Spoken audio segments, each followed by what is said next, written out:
कोल्हापूरमध्ये ज्योतिबा देवाची यात्रा आजपासून सुरू होते। राज्यासह आंध्र प्रदेश, कर्नाटक आणि इतरही काही राज्यातनं भाविक या यात्रेला येत असतात। सासन काठी नाचवण्याची परंपरा आणि गुलाल खोबरे उधळत ही यात्रा पार पडत असते।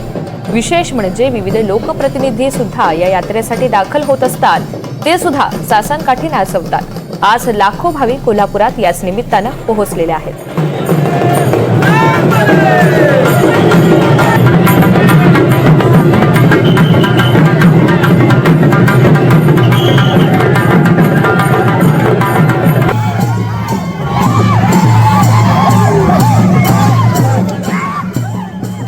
ज्योतिबाच्या नावाने चांग भलं या गजरात ज्योतिबाची यात्रा जी आहे ती सुरुवात झालेली आहे। माझ्या पाठीमागची सगळी दृश्य जी आहेत ती आपण पाहतोय।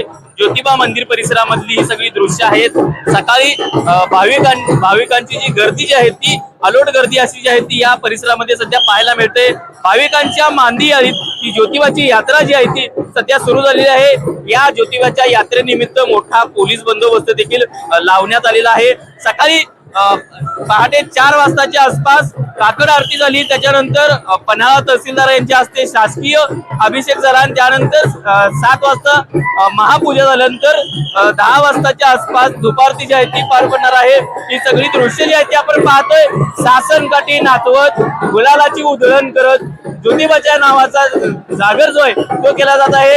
ज्योतिबाच्या या यात्रेसाठी असंख्य असे भाविक जे येत असतात। महाराष्ट्रासह कर्नाटक, आंध्र प्रदेश या राज्यातून सुद्धा मोठ्या संख्येनं भाविक जे आहेत ते या ठिकाणी येत असतात आणि या सगळ्या मंदिर परिसरामध्ये सध्या यात्रेनिमित्त हा जो सगळा आनंदमय भक्तिमय असं वातावरण जे आहे ते पाहायला मिळते। ठिकठिकाणी वैद्यकीय कॅम्प देखील लावण्यात आलेले आहेत। पार्किंगची व्यवस्था असेल ती देखील प्रशासनाकडून सज्ज करण्यात आलेली आहे। सध्या या सगळ्या मंदिर परिसरामध्ये गुलाल खोबरं उधळण करत या ज्योतिबाच्या नावानं चांगभलचा गजर केला जात आहे आणि यात्रा जी आहे ती आता आनंदमय आणि भक्तिमय वातावरणात जी पार पडताना पाहायला मिळते। विशाल पुजारी, एनडीटीव्ही मराठी, कोल्हापूर।